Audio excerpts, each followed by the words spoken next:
haleluya.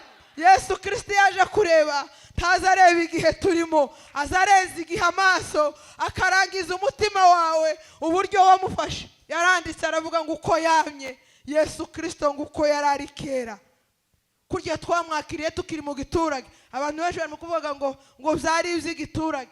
Kurya twamwakiriye tukiri mu gihuru, n'ubu nyine niko ari turi hano, niko ari no muri Amerika, niko azahoraho n'ibindi bihe bizaza. Bwana asifiwe. Amen. Ntakizamuhindura. Nuhinduka tugahindurwa n'ibihe ngo ugira ngo wenda umeze neza, uzabanza urebe mu mutima wawe icyo wahawe kugifite. Nusanga utagifite uzabwirwa ngo sinigeze kukumenya. Wararirimbye, warasenze, waratanze amafaranga, warakoze imirimo myinshi, ukayikorana imbaraga zawe zose, ariko mu mutima utafite Yesu Kristo uzabwirwa ngo sinigeze kukumenya. Ngo uzavuga ngo se n'iryari Mwami Yesu ko twakoraga ino mirimo, akubwira ngo sinigeze kukumenya. Ewe mwana wa Adamu, uri ugihumeka, mbese ntiwashimira Imana ikugejeje aya magingo? Mbese ntiwashimira Imana ikugejeje aya magingo? Niki watanze mwana wa Adamu, cyatumye urindwa bigezaho? Menya ko ari ubuntu wagiriwe, aho nawe ushima uwo Mwami. Haleluya, haleluya. Wakoze bibi mugenzi, bibabaza umuremyi wawe, nyamara aracyekurinze kuko agufitiye umugambi. Haleluya, Hallelujah. Bwana asifiwe. Asifiwe. Haleluya, Hallelujah. Hallelujah. haleluya, haleluya. Hallelujah. Hallelujah. Niki watanze Watanze mwana wa Adamu, zatumye urindwa bigezaho? Menya ko ari ubuntu wagiriwe, ngaho nawe ujye ushima uwo Mwami. Amen. Amina. Bwana asifiwe. Asifiwe Yesu. Imana ihabwa icubahiro. Amen. Dushimiye Imana ko yatuboneye umwanya wo kongera kugaruka hano iwacu muri Karumeli. Ni iwacu. Imana yongeye kandi kudutiza umwanya wo kuhaza, nihabwa icubahiro.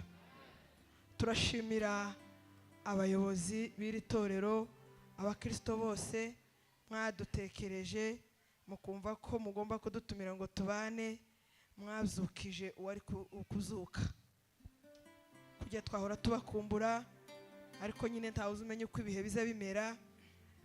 Kurya namwe biza bimera niko n'iriya hirya n'ahandi biza bigenda bimera, ariko buri gihe tuba tubakumbura, tuba twifuza guterana namwe, noneho mwabivuga bikaba akarusho. Imana yo mu ijuru ibaheze umugisha.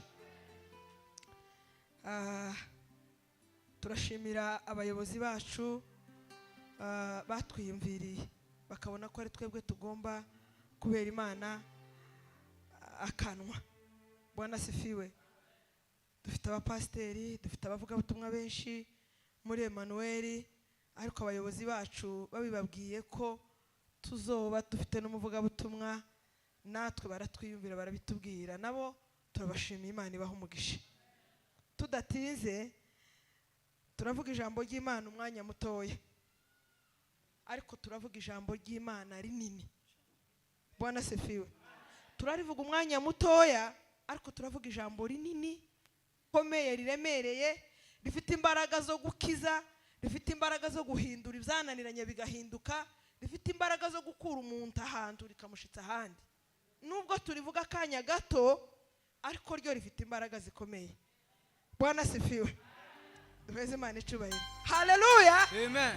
Tugiye kubwirana ijambo rivuga ngo ikikurimo nico Imana igukundira. Bwana sifiwe. Ikikurimo nico Imana igukundira. Cyangwa se icyo Imana yagushizemo, icyo Imana yaguhaye, nicyo nikigukundira. Bwana sifiwe. Imana ntidukundira uko dusa. Imana ntidukundira uburebure cyangwa ubugufi. Imana idukundira ikintu yadushizemo, icyo yatubitsemo, nicyo tureberamo kandi nicyo dukundira. Bwana sifiwe. Amen.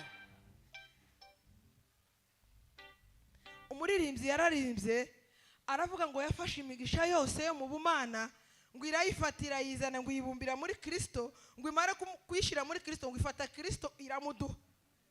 Umuntu ufite Kristo uwo niwe uca Imana imukundira. Imana igukundira Kristo ufite. Bwana sifiwe. Kuko yafashe Kristo iramubumba imigisha yose, imigisha yose.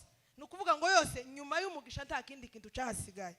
Ibona ko ntigenda ifata ngo umugisha umwe, ifata imigisha yose, ubutunzi, amafaranga, amahoro, ibiki bijya byose utekereza imigisha, icyo twita imigisha ngo irabizana yamibishira muri Kristo, ngo imare kubishira muri Kristo iramufatira muduha. Uwamufashe ni ufite icyo Imana yamuhaye, kandi icyo Imana yaguhaye nico kureberamo. Utamufite Mungu hajari nawe. Bwana sifiwe. Amen. Udafite Kristo nta mpamvu. Kera turarangije, iminota baduhaye si myinshi kandi si mikeya, ariko turayivuga mu mwanya mutoya. Icyo Imana yaguhaye nikigukundira, nikikureberamo kumanywa na nimigoroba, ikaza kureba ko kigifite, undi mwanya ikareba mu mutima ko kirimo, ikakureba ko kirimo, nico ikurindira mu gitondo na nimugoroba bugaca bukira, umwaka ugashira undi ugashira. Imana ikurindiye Yesu Kristo yaguhaye. Bwana sifiwe. Titurindiye amafaranga, titurindiye amazu meza, titurindiye ubwiza, titurindiye uburebure n'ubugufi, titurindiye kuba dufite amahuzo menshi cyangwa makeya. Imana iturindira Yesu Kristo yaduhaye akaba muri twebwe, tukamwakira, tukamufata, tukamukomeza, twamara tugakora ibyiza yiwe. Dusome ijambo ry'Imana, ntabwo dutinda cyane kandi iminota bampaye ndayubahiriza cyane bitari bukeya. Dusome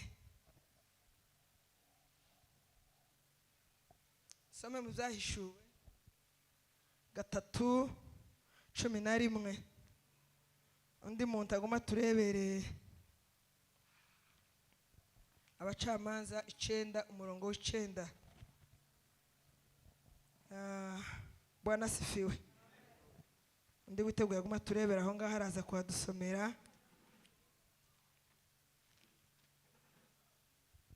Undi nawe araturebera Abami ba mbere 14:1. Bwana sifiwe. Kubera umwanya cyangwa muhasome aho ngaho mu Bami, muhasome gusa tusoma ahandi. 3:11 haravuga ngo ndaza vuba, komeza ibyo ufite atagira ugutwara ikamba ryawe. Unesha nzamugira inkingi yo mu rusengero rw'Imana yanje, kandi tazasohoka ukundi. Naje nzamwandikaho izina ry'Imana yanje n'iry'ururembo rw'Imana yanje, arirwo Yerusalemu nsha, izina arirwo Yerusalemu nsha izamanuka iva mu ijuru iturutse ku Mana yanje. Amen. Ndi witeguye nadusomere Abacamanza. Aravuga ngo ariko umwerayo urabibaza uti, Yego. mbese narekeshwa amavuta yanjye akoreshwa ibyo kubaha Imana n'abantu no kuja mpungabanira hirya no hino hejuru y'ibiti? Amen. Komeza. Maze ibiti byinginga umutini biti, ngwino udutegeke. Amen. Ariko umutini urabibaza uti, mbese narekeshwa uburyohe bwanjye n'imbuto zanjye nziza no kujya mpungabanira hirya no hino hejuru y'ibiti. Amen. Maze ibiti byinginga umuzabibu biti ngwino udutegeke. Umuzabibu urabibaza uti mbese narekeshwa vino yanjye inezeza Imana n'abantu no kujya mpungabanira hirya no hino hejuru y'ibiti. Amen. Ibiti byose bihera ko byinginga umufatangwe biti ngwino udutegeke. Amen. Rekeraho. Amen. Arakoze, merci, Imana imuhe umugisha. Aya niyo magambo tugiye kwibukanya mu minota mike isigaye.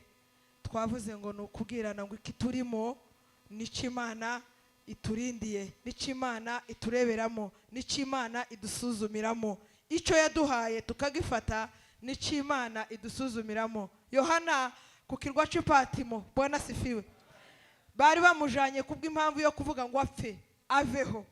Izo nkuru murazizi, sinzigendamwo kubw'impamvu z'umwanya. Ariko ngo ashikeyo aragenda aja mu irembo ry'ijuru aganira n'Imana, itangira kumutuma imuheza ibyo yandikira amatorero 7. Iri torero ry'i Philadelphia, Bwana sifiwe, arabandikira arababwira ngo nzi imirimo yanyu nuko mwiyita ko muriho ariko nyamara ngo mukaba muri intumbi. Bwana sifiwe. Nzi imirimo yanyu, nzi uko mugenda, nzi nuko muvuga, nzi imyicarire yanyu, imitekerereze yanyu yose ndabizi. Ibyo mukora ntukumve ko uhaye ubikora ko nta muntu uhaye ukureba. Tukaza ukora nk'utekereza ko uhaye urebwa n'abantu. Ukureba ni uwakubikije ico ufite. Bwana sifiwe. Abandi bose bakureba nta musaruro, banagushima nta nyungu ibirimo, ariko ufite icyo azakugororera ni uwaguhaye icyo ufite mu mutima. Hari abantu batazi icyo bahawe, barimo kwigana iby'abandi. Bwana sifiwe. Yabona abandi bahagurukanye impano zabo, bazishishikanyemo imbaraga zabo, akagira ngo azobigana nawe akore nkabo, akibagirwa iyo yahawe akayirambika. Bwana sifiwe. Desire yaravuze ngo ko bararushwa n'ubusabe nabo ngabo, ngo Imana izobabwira ngo sinigeze kubamenya. Kubera kuko icyo wahawe ntiwagifashe, uri mu guharanira gufata iby'abandi. Abantu barimo kwigana abandi, abantu bakagira ngo bazokora nk'abandi. No mu buzima busanzwe tureke ubw'umwuka, no mu buzima busanzwe akagira ngo azosana naka, kandi akagira ngo azogenda kuko undi azagenda, ukagira ngo uzitwara kuko undi azayitwara. Ntibikunda. Iki kurimo nicyo kizaho kwigisha kuvuga, kikakwigisha kugenda, kikakwigisha uburyo ubaho, kubera kuko uzi uwakugize uwo nguwo uriwe. Bwana sifiwe. Uruhare runini kuba Kristo ni ugutahura neza, ukamenya Yesu Kristo wahawe ko wamwakiriye, kandi ukamenya inshingano ziwe, ukamenya icyo akunda n'icyo yanga. Umugore, umukobwa washatswe, ikintu cya mbere azayiga umuco w'urugo yagiyemo. N'igihe uzusanga utandukanye n'uwiwanyu, uzufata uwiwanyu ukawureka, ukiga umuco wagiyeyo akaba ari ukora. Bwana sifiwe. N'abantu Kristo yakoye baza bava mu bubata, baza bava mu mitekerereze, baza bava mu mirimo bari barimo, bakiga umuco wa Kristo, bakiga imirimo Kristo yabahamagariye, bakiga imirimo y'uwabahamagaye, bakagenda nkawe, bakavuga nkawe, bagakora nkawe, bakagira imitekerereze yiwe. Bwana sifiwe. Kandi kenshi, haleluya, duheze Imana icubahiro. Haleluya, haleluya. Kenshi bene iyo mitekerereze ntawoyimenya atabanje kumenya nyirayo. Tiwokwiga umuco w'umuryango utazi. Nta mukobwa wotekereza kwiga umuco w'umuryango runaka atarajamo. Ndagira ngo niko bimeze. Tiwotekereza kwiga umuco w'umuryango utarajamo, kuko ndubuzi kuzobujamo. Iyo wamaze kuwushikamo nicyo gihe wiga. Bwana sifiwe. Ariko iyo wamaze kumenya neza, umenya uburyo ubyitwararika, nubwo zoba bigoye, nubwo zoba biremereye, kumva ko ugomba kubibamo wabijemo, ugerageza ukuntu kose ubyitoza ukabimenya. Kandi Bwana sifiwe, haleluya, ukitoza umuco utandukanye n'uwo mwatahiye rimwe afite, ukabona iwe afite uburenganzira bwo gukora iki, ariko wowe ufite ubwo burenganzira ukihanganira kugenda kurya urya muryango ukunda. Kabeshwe ni wabona abandi bahaye bakora kuri, ariko kubera kuko atari umuryango wawe ukabireba ariko ntiwobyigana ntiwona bikora. Bwana sifiwe. No muri Kristo nuko abantu bari mu kunanirwa. Bwana sifiwe. Duheze Imana icubahiro. Haleluya, haleluya, haleluya. Abantu bari mu kunanirwa kumenya uwabakoye. Hari umuririmbyi waririmbye aravuga ngo tuzaba twegamiranye na Yesu. Bwana sifiwe. Kuko niwe wagize gute yaduhaye amaraso ye, tukananirwa kumenya ko uwatuguze uwaduhaye Yesu akananirwa ngo tuge shaka cyangwa tuvuge uko shaka cyangwa dukora uko shaka. Bwana sifiwe. Akumva ko agomba kwigana bisi. Pawulo yandikiye Abaroma arababwira ngo ntimwishushanye n'abiki gihe. Bwana sifiwe. Arababwira ngo mwabaroma mwe timuse n'abiki gihe, timugakore nk'ibyo abiki gihe. Mwebwe ntimurabiki gihe, twebwe ntiturabisi. Tidufite uburenganzira gukora iby'abisi bakora. Tidufite uburenganzira kwisigenda. Tidufite uburenganzira kuvuga uko isi ivuga. Kuko watuguze ntatwemereye kubivuga. Nitubivuga tuzoba dukoreye uwundi utari uwadukoye. Umukobwa bugiye yagize ngo agendere ku mitekerereze y'indi miryango azasenya. Iyo yumvishije inama z'abandi azasenya. Murabizi gatoya ukumva atangiye kubana n'umuryango wiwe nabi, ariko yaje kubana n'umuryango wiwe neza yumva umuryango akawutuzamwo. Nubwo yumva amabwire yo hanze kubera kuko atari wiwe ntabiha agaciro abisigaho nyine. Bwana sifiwe. N'abakristo nuko tuko tumeze. Bwana sifiwe. Hari cyo Kristo hari banga rikomeye dufite. Abakristo tugenda nkabo, tuvuga nkawe abandi. Bwana sifiwe. Haleluya. Iminota ya gusomye nayo twasomye amagambo avuga ngo ico tekereza nimba hari ico ufite, kandi nimba hari ico ari ico udafite uzutekereza ukumva muri wowe nta mpano ugira, ugatekereza ngo se nimba jewe narahamagawe, nimba ntarahamagawe, nimba zankorera nde, nimba uzukorera mu Kigali, nimba uzuza ngo ubwo abandi bari abaririmbyi kujya bazava ngo turamye twese nuko cyangwa twebwe abapfakazi, ukumva nta hantu hari. Bwana sifiwe. Haracanya haracyariho igihe cyo kwegera Imana ukayibaza ngo se jewe. Bwana sifiwe. Rike Warren yaranditse ngo numva wayobewe umuhamagaro wawe ukawiyobegwa ngo uze ubaze umuntu umubaza ate se wowe tubanye muri uyu muhana uzubona nkundiki. Numara ubaza uwundi ngo nubaza batanu kuva bahurije ku kintu kimwe uzovuga ati byanga bikundika ikintu kubera ko baza bakindangizamo niwo muhamagaro waje uzogishore mu imbaraga. Bwana sifiwe. Niwo cyanganyikiwe tuzi icyo wahamagariwe kandi. Bwana sifiwe. Ikintu Satani yadushizemo cyo kuducanganyikisha kubera ko azibanga ryuko nudakora icyo Imana yaguhamagariye. Bwana sifiwe. Akakwereka kwica abandi bahawe ari cyo gikuru ku Mana biraresha. Impembo ziraresha. Abahanura, abavuza sente, abakubura hano, abagira gute, protokole, umuntu wese akantu kose ukora ugakoranya umutima ukunze, ugakoranya umuhamagaro wawe, ugakoranye kumva ko Imana izabiguhembera. Twese impembo ziraresha.